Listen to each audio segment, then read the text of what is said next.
The week in Queens was supposed to be simple, soft lights in the window, a star saved for the top of the tree, the little rituals that make a home feel like a season unto itself. But simplicity never lasted long in the bunker house.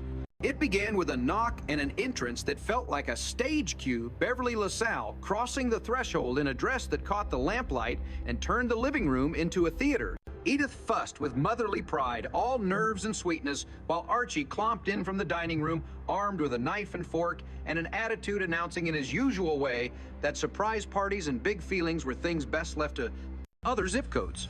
Beverly shrugged off the chill outside with jokes and a beau teasing about Carnegie Hall, about the art of sitting down in a gown, about making an ordinary apartment feel like a backstage corridor. It was a bright, silly, generous kind of evening, the kind where Edith's hands kept moving, because love is a kinetic language, the kind where even Archie's muttering couldn't puncture the mood. The warmth stuck to Beverly like perfume. She kissed cheeks, laughed at Archie's grousing about who should be invited to Christmas dinner, and called Edith her sister and her brother in the same breath, widening the family vocabulary in a way that embarrassed no one except the one man who always performed embarrassment as a form of authority. Edith kept pressing tokens of real affection into Beverly's hands, the kind of homemade gestures that say more than speeches ever do clippings, notes keepsakes bound together with paste and hope. For a moment, the house felt invincible, like kindness could be a fire. You stoke with casseroles and corny songs like Queens itself had decided to show off its softer edges. Then the door closed behind him, and the night did what nights sometimes do. Mike, who has the heart of an idealist and the body of a man who believes he can still reason with the world, came home shaken and bruised the medical tape on his arm, proof that New York weather isn't the only thing that can turn hard without warning. Two kids with a pipe that was the portrait cheap courage, quick violence, schoolyard meanness sharpened into something lethal. Beverly stepped between the blow and the boy, and whatever glamour she'd brought into the living room earlier became a different kind of light, the ordinary holy clarity of someone who protects another simply because someone must. In the raw fluorescent glare that follows strangers with weapons, a doctor appeared not for updates, but for information next of kin. A name, a phone number, the worst sentence in the world spoken in a tone, invented to make it survivable. It didn't make it survivable. The seasons shifted then. The house lost a color. Even the air seemed cautious, as if laughter were an animal that had to be coaxed back with slow hands. Grief never lands evenly. Archie tried to manage it with the only tools he trusts words as walls jokes, as barricades rules as flashlights that can be pointed at confusing corners. He talked about normal like it was a security gate you could lock after dark. His compliments came out sideways because tenderness always sounds strange in the mouth of a man who thinks gentleness is a secret weakness. But they came out all the same. Gloria argued and then went quiet the way adult children do when they've said the true thing, and discovered that truth can't pull a nail out of the past. Edith fell into a silence so unfamiliar that even Archie didn't know how to argue with it. When Sunday arrived like a clock that had never lied, she refused church. She didn't renounce faith, she simply couldn't carry this particular sorrow into that particular room. If a church is a place where you bring the unfixable things and set them down, hers felt for the first time like it didn't have a shelf for this one. She sat on the porch and held herself together with the quiet expertise of a woman who has kept generations upright by reminding them where the sugar is and when to let the coffee cool. Or maybe it was simpler than that a friend had died, because cruelty likes the sound of its own echo, and somewhere inside Edith's devotional bones a string had snapped. Life still insisted on its schedule. It always does. A week that began with a hospital corridor had the indecency to move on to knock again to offer a different kind of spotlight. It came disguised as a laundromat stunt. A pitchman known for ripping shirts on television tore Archie's favorite souvenir straight down the middle and waved $50 at the damage. $50. It was a bribe designed to turn outrage into anecdote. Archie tried to convert the moment into dignity and negotiation, using the language of money as if it could repair feeling. But business is a river. Once you're in the current, grabs every ankle. Soon there were lights and a camera and a job with a script. So easy, even an honest person could say it. This half of the shirt was washed in the other brand, this half in Sunny Suds. The only thing the script couldn't account for was Edith. She was born with the reflex that points to the truer side, and pointing at the truer side is a habit that cannot be unlearned once the body decides it will tell the truth for you. The ad man needed the saleable answer. Edith kept giving the correct one. Take after take, she chose the half that deserved to be chosen, which made her useless to the client and beautiful to anyone whose soul still remembers the sound of right and wrong. They wrapped without a commercial, and she left with a modest check and the peace that accompanies doing a small thing properly. Archie grumbled about the opportunity cost in dollars and pride. Edith made dinner and folded laundry and somehow put softness back into the room. If money doesn't solve it, maybe spectacle will. That was Archie's next idea. He staked his hopes on the Super Bowl because America has a way of pouring balm into anything if the game is big enough. He rented a huge screen, ordered heavy glassware that felt like it could keep men honest with their pores, and vented a 2-for-1 special so creative it almost seemed generous, stacked ham chain sandwiches into short edible walls and filled the bar with noise and masculine confidence. There were football squares and small-time dreams, $1,000 in receipts, maybe more, the kind of night a neighborhood man tells himself he's earned just by sheer stubbornness. Halftime brought 2 strangers and a different kind of math. This is a holdup. Nobody moved. The room froze into a shape it didn't like. Wallets came out. Watches came off. And then came the humiliation that would become a story told in embarrassed whispers, the command to drop their pants. It sounds comic at a distance. It wasn't comic there. It was a lesson about how quickly dignity can be confiscated, even by amateurs with cheap pistols and shaky nerves. When it was over, most of the cash was gone, the football pool had evaporated, and Archie was left to inventory his losses, including the ridiculous discovery that in a room of men reduced to their underwear, he believed he had the worst-looking shorts. Edith, steady in the way a witness can be steady for the person she loves, told him his legs were better than he imagined. Another man in the bar wordlessly agreed. A small mercy, but a mercy is a mercy, even if it arrives late and whispers. Families recover by practicing being a family again. After the robbery and the ruined ad and the funeral that wasn't called a funeral in the family room, Aunt Iola arrived like a test of hospitality the universe had mailed to their exact address. She was the sort of relative you can't slot neatly into a calendar. Tidy with her own habits, lively with jokes that blushed the room, carrying a racy paperback that announced without apology that older people not only still live, they live in color. She was meant to catch a bus to Cousin Sydney's, a plan that dissolved on contact with real life. There is always a medical emergency somewhere off stage in a big family. This time it was an appendectomy that canceled her lodging. Another cousin Emily would do eventually. For now, there was no place to go. Archie rattled his sabers about privacy in his own house, about how many queens a castle can handle, about a husband's right to walk around in his drawers. Edith answered with a pineapple. The details seemed random until it wasn't. You can test a pineapple's ripeness by pulling a leaf from its crown. If it yields easily, the fruit is ready. There is always a lesson at the grocery store if you live with the kind of aunt who talks in parables. Somehow the pineapple made the problem manageable. If a guest leaves your house a little sweeter than she arrived, maybe you were ripe enough to host her after all. It would be easy to downgrade all of this to situational comedy, a living room turned stage, an argument about who should sit down to Christmas dinner, a Santa suit a father didn't want to try on for his grandson, a detergent test that became an ethics exam, a halftime heist with humiliating choreography, a house guest who threatened the ecosystem of a man's recliner. But to live in these rooms, even for the length of a week, is to understand that each scene is an honesty test. Who are we when someone we love becomes a target for someone else's boredom and hate? Who are we when money waves its hand and asks us to say the easy thing on camera? Who are we when men with guns make the whole room absurd? Who are we when a relative needs a bed on short notice, and the bed is technically already occupied by the illusion of our privacy?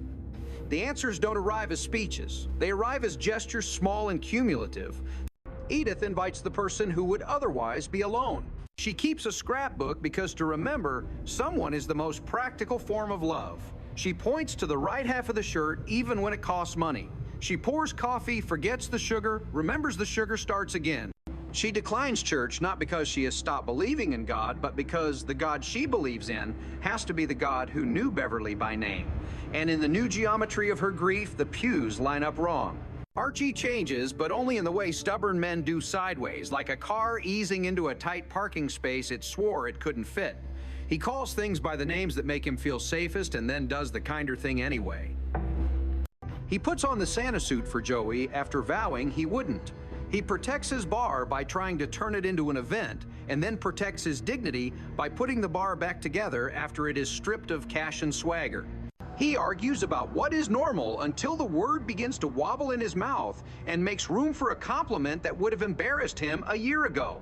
He offers to take Aunt Iola back if the promised plan falls through, and when it doesn't fall through, he is almost disappointed that he won't get credit for the offer he finally meant.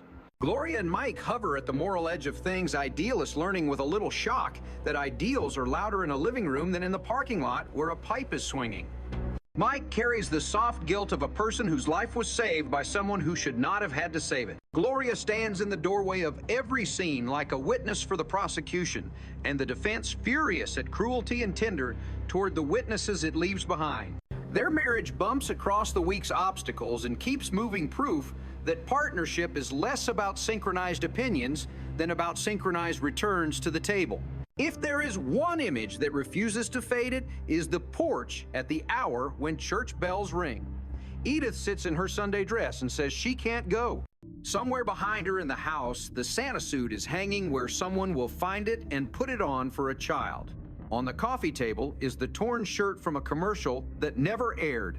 In a drawer are the smaller change from the bar, the dollars that weren't taking the spare key that always seems to survive a break-in. And under the tree, maybe this is the important part, there is a space where a gift would have gone if gifts could be the sort of thing that replaces a person. They can't. So the space remains and the family learns to walk around it without pretending it isn't there. What these days teach in their messy human way is not that life is unfair. The adults already knew that. But that love is a skill, not a move. It's the skill Edith practices when she points to the honest half of the shirt under lights. The skill Archie tries on every time he says no, and then finds his way to yes. And the skill Mike practices when he stops making speeches and takes the casserole out of the oven without being asked. The skill Gloria demonstrates when she turns righteous anger into practical comfort. A week like this does not resolve. It breathes. It changes shape every time someone opens a door or a mouth. What remains are small sentences the house knows by heart. Sit down, have some coffee, tell me what happened, I'll go with you, I'll be right here, I'm sorry. In a world interested in applause and tidy edits, those small sentences are not a finale. They are how people keep one another alive. The porch did not hold Edith forever.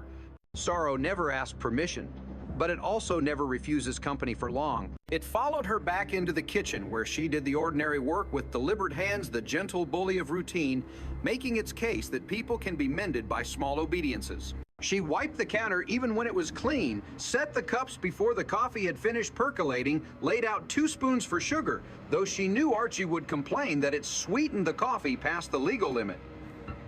The house breathed with her.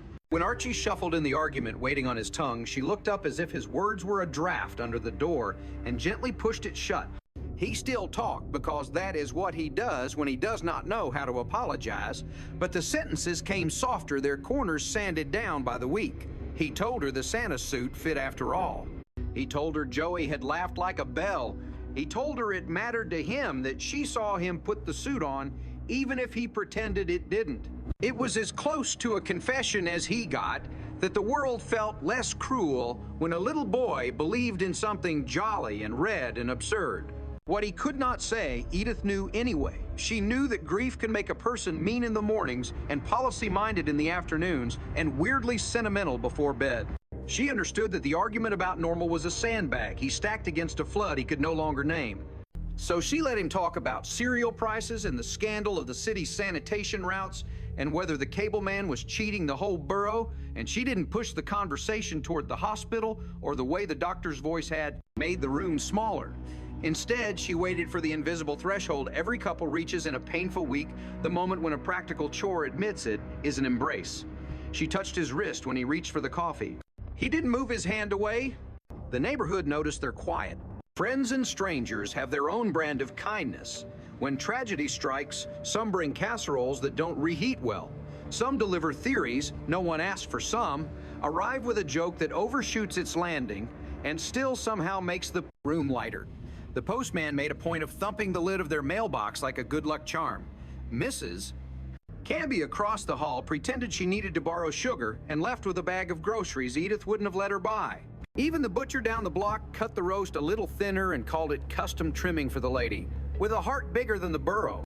New York can be blunt as a curb and tender as a coat thrown over a stranger in the rain, sometimes on the same corner. The bonkers got both kinds, and the mix suited them. Mike carried his own weight awkwardly, as if his body was a jacket he didn't know how to wear anymore.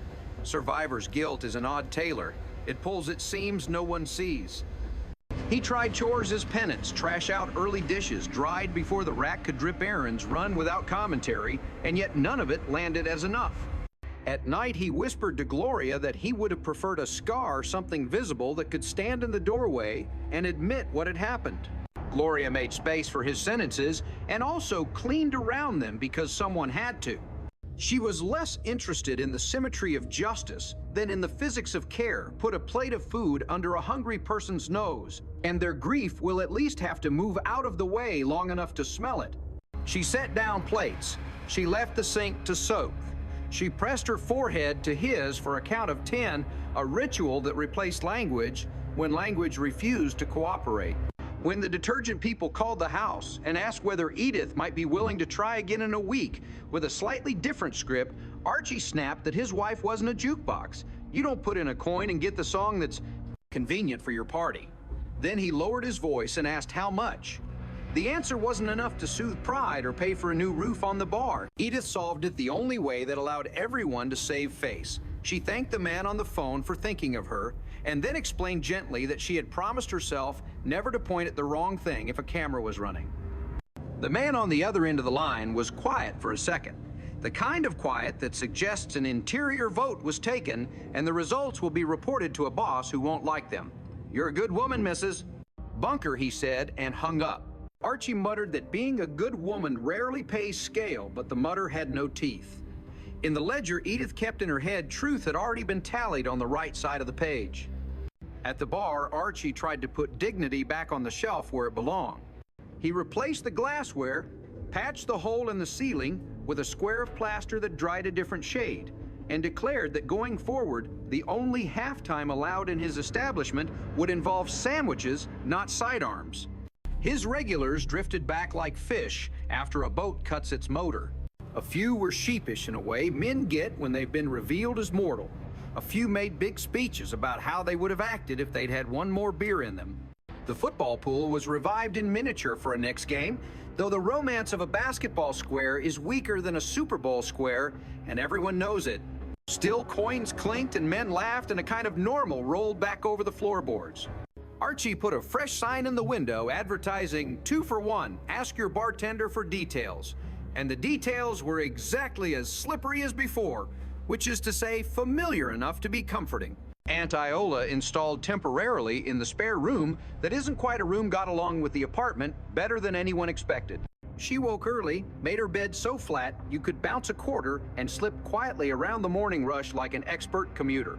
She did not meddle, which is the first law of being a successful house guest, but she did deploy her repertoire in careful doses, a funny line over coffee that made Edith snort into her cup, a sly allusion to the title of her book that made Archie blush and Gloria howl, a midday anecdote about lost and found spectacles that ended with a moral tidy enough to be folded and stored in a drawer.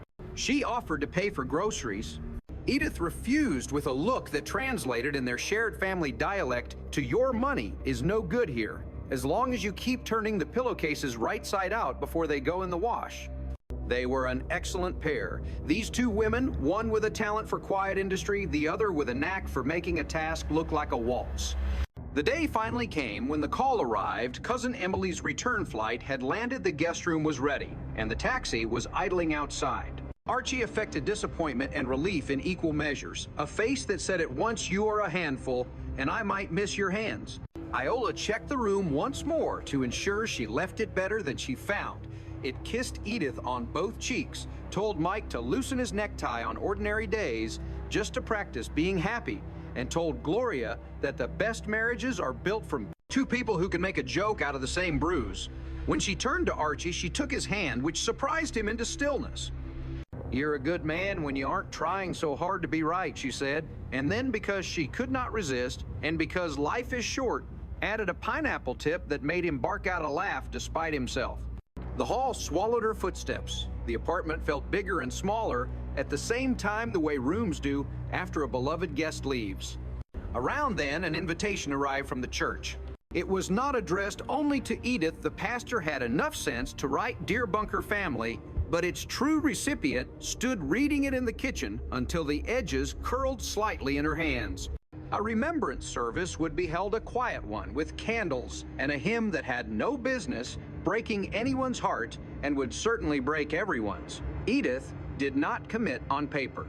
She laid the letter on the table and walked to the window. The city was doing the ordinary work of late afternoon trucks, groaning children, yelling a dog somewhere, negotiating a grievance with a pigeon. Archie came in, saw the letter, sat down, picked it up, put it down. He didn't offer advice, which was the precise help she needed. It is easier to choose a hard thing when no one is pushing your back. After dinner, she folded the invitation once, then again, and tucked it into her purse, the place where important things live until their hour arrives. When the evening of the service came, Edith dressed in something she called simple, and which looked to anyone not raised in her generation like a piece of formal wear for a meeting with an angel. Archie fastened the clasp at her neck with fingers that had never been praised for their delicacy, and then cleared his throat as if to claim credit for the sky. They walked without speaking. Queens at that hour can feel like a chapel if you let it. The streetlights kneel, pigeons fall quiet, and the elevated train delivers a homily on endurance. Inside the church, the air smelled like wood and wax and effort. The pastor did not grandstand.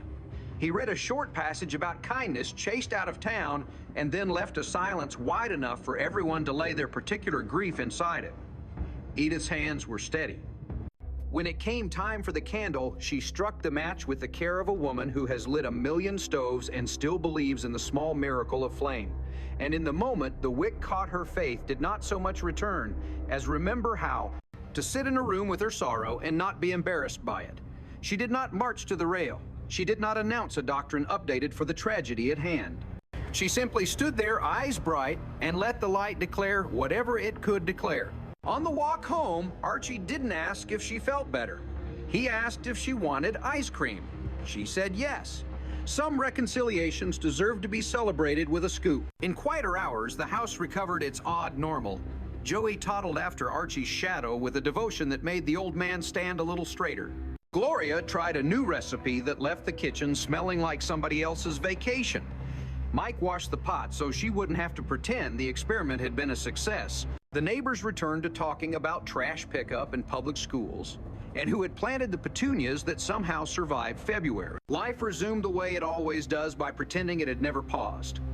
Yet in the corners of the rooms, the arm of the couch where Beverly had laughed, the spot by the sink where Edith placed the scrapbook before wrapping it in tissue, the closet where the Santa suit waited for its next appointment, something durable had been added.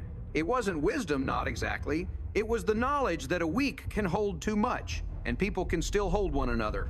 Even Archie, who preferred his epiphanies, delivered his punchlines, changed in motions too small to advertise.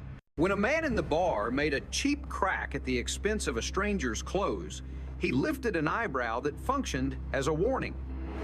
When a customer tried to argue the price of a double by calling it creative math, he told him the creativity was in the sign, not the glass, and poured without the old flourish that dared a man to complain. When a hardware store clerk spoke gently to a woman who did not have enough English for the transaction she needed, he stood to the side and let his heart choose the face it would wear in a moment like that. Later, he would tell Edith some story about nuts and bolts and the disappearance of craftsmanship in the modern age. She would nod and pass him the salt.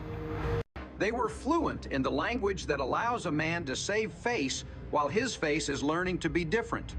If a stranger had visited the bunkers a month later, they would have found a family midlife as usual, bills stacked with preventive optimism near the phone, a supermarket flyer folded to the page with the bargains a laundry basket, making its daily tour between sofa and bedroom and back again. They might have heard about the night the bar was robbed, or the day the ad didn't happen told now in tones that made room for laughter. They might have noticed a pineapple ripening on the counter and smiled at the private joke. They would almost certainly have left with the impression that the house was ordinary. And they would have been right in the way people are, right when they look at the ocean and say it is water. But if they had stayed long enough to watch Edith carry the scrapbook from its drawer and dust it long enough to hear the way Archie's voice changed when he said friend, and meant it long enough to catch the look Gloria gave Mike when he reached for her hand, without any preface they might have guessed at the extra ingredient.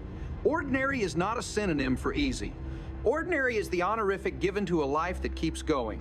On a weekday, when nothing special was scheduled, Edith met Beverly again in the odd theater of memory. The closing of a cupboard, the clink of a plate, the echo of a joke landing in a room that had learned to laugh responsibly. It wasn't a haunting, it was a visit.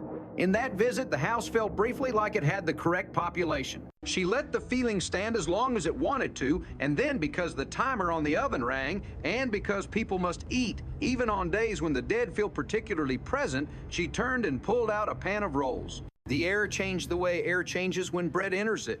She buttered the tops with a tenderness she would have denied was symbolic. And when Archie walked in, sniffed the air and said, without quite knowing why, now that's what I call a miracle, she did not correct him.